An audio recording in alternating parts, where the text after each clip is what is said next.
महिपति पाटिल जी अपनी बात रख रहे थे तो मुझे लगा कि सत्य और साहित्य का जब सामंजस्य हो जाता है तो वो विज्ञान से भी बढ़कर होता है। सत्य ये है कि गुलाब का फूल बाद में आएगा, कांटे पहले होंगे, ये भी सत्य है। लेकिन उसको उन्होंने साहित्यिक भाषा के कुछ शब्द उसमें पिरो दिए और वो एक ऐसी कहानी बन गई जिसको कि मुझे लगता है कि हर पाठक और हर श्रोता जो है वो बिना कर्तव्य ध्वनि के नहीं रह सकता है। मैं आपको आपकी सोचने की क्षमता, आपकी कल्पना की शक्ति, इन सभी के लिए पाटिल जी मैं आपको बहुत बहुत बधाई देता हूँ। और जब मुझे पता लगा कि आप कोल्हापुर से हैं तो मैंने उनके साथ एक बात शेयर की कि मैं इसी 12 तारीख को कोल्हापुर आ रहा हूँ एक विश्वविद्यालय का कन्वोकेशन सेरेमनी को अटेंड करने के लिए।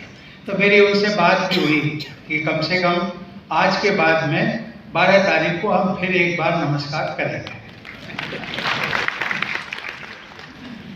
अखिल भारतीय साहित्य परिषद के इस राष्ट्रीय अधिवेशन में उपस्थित आप सभी महानुभावों को मेरा हृदय से अभिनंदन। रीवा की इस पावन धरती पर आप सबके बीच उपस्थित होकर मुझे भी अत्यंत प्रसन्नता हो रही है।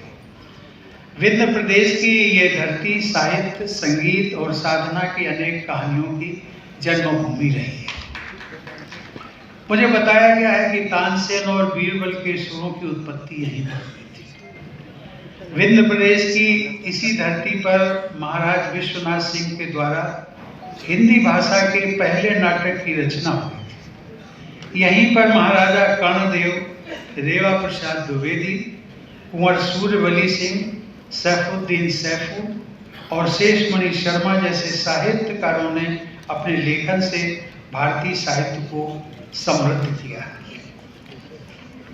आज इस अवसर पर इन सभी विभूतियों का स्मरण हम करते हैं। ऐसी सांस्कृतिक, आध्यात्मिक और साहित्यिक वैभव से परिपूर्ण रीवा नगरी में इस अधिवेशन के आयोजन के लिए मैं सभी पदाधिकारियों और कार्यकर्ताओं को साधुवाद देता हूँ। देवी और सज्जनों, ये हम सभी के लिए और भी गौरव की बात है कि रीवा की इस पावन धरती के सैनिक स्कूल में शिक्षित हमारे देश की सेना का नेतृत्व आज जनरल उपेंद्र द्विवेदी जैसे वीर और कर्मनिष्ठ अधिकारी के साथ ही भारतीय नौसेना की कमान एडमिरल दिनेश कुमार त्रिपाठी जैसे दूरदर्शी और साहसी सेना नायक के पास।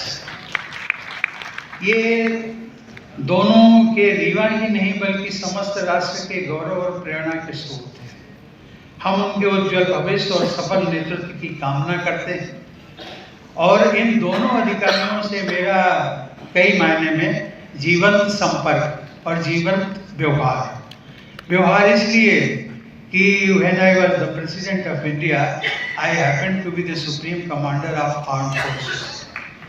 और उस नाते ये दोनों अधिकारी जब आज भी मिलते हैं तो वो कहते हैं, sir, once you have been a Supreme Commander and you will always be Supreme, you will always remain Supreme Commander for all of us।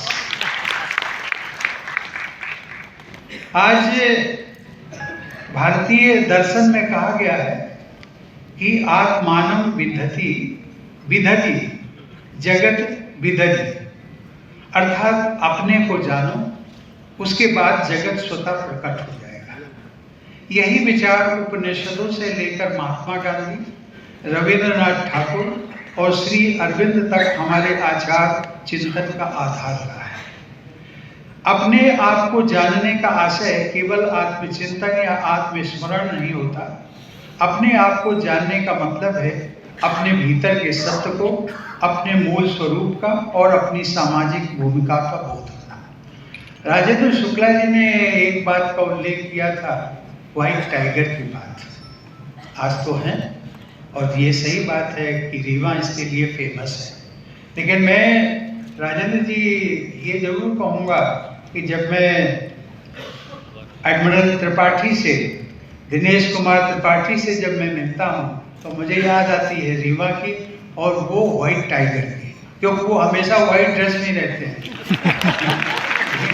Being the chief of navy, he always remains in white uniform.